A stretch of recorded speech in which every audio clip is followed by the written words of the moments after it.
We have our financial advisor, Mr. Noack, here this evening.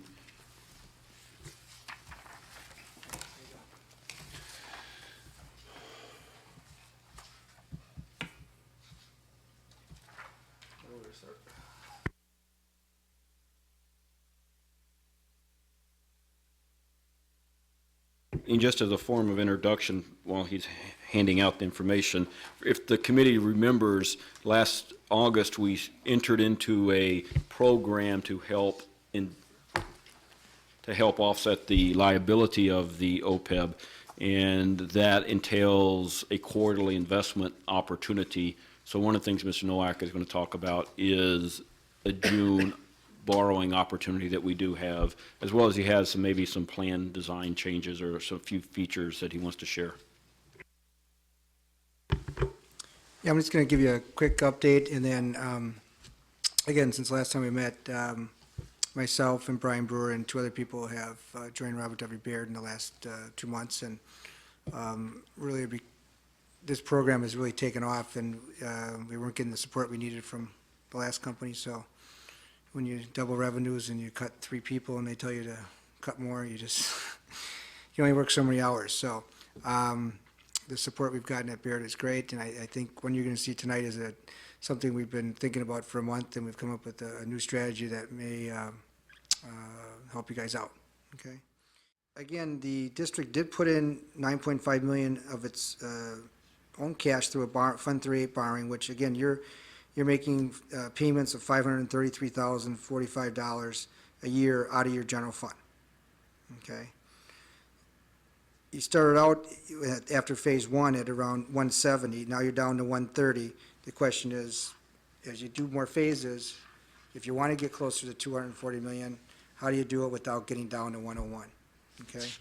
And that's on the next page, on page 8. What we came up with is even better than a letter of credit because it's less expensive, but it acts in the same way.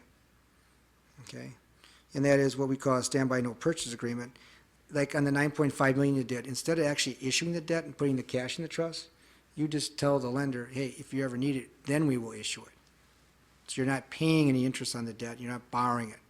Okay, in Wisconsin, that kind of debt is good for 5 years. So it's a 5-year term, and he will count it as collateral in the valuation of the trust. So when the trustee, who is Bank of New York, every 3 months takes the value of the investments, they'll add on the value of this letter of credit and then divide by the debt to get that 130. Okay, so like West Dallas is actually going to do 35 million, so that they are at, instead of 112, they're at 140, and allows them to do the rest of their phasing because they have a big cushion on the mark-to-market. Okay, and yet you're not actually borrowing the money. As if I've been working this for 5 years, it's a pretty cost-effective option.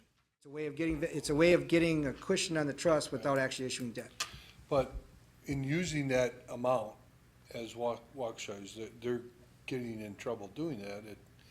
Eventually, aren't they? Are they? No, they just, I mean, their surplus, they're paying a higher amount. Their OPEB trust won't build up as fast. Right. Correct. And they pay a higher amount, or is that included in there? No, they're gonna be charged $35,000 a year on their trust for this letter of credit. But, they're making, when they're fully funded, they'll make $2 million a year. So, I mean, it's a small sliver of the surplus for the benefit of not having it hit in your general fund. And, I mean, you can do both. You can do half and half. Again, if you wanted to do more, if you want to eventually get up to that $150 million level, eventually, a year or 2 down the road, your 9.5 just doesn't give you a lot of cushion, because we didn't realize how big your liability was.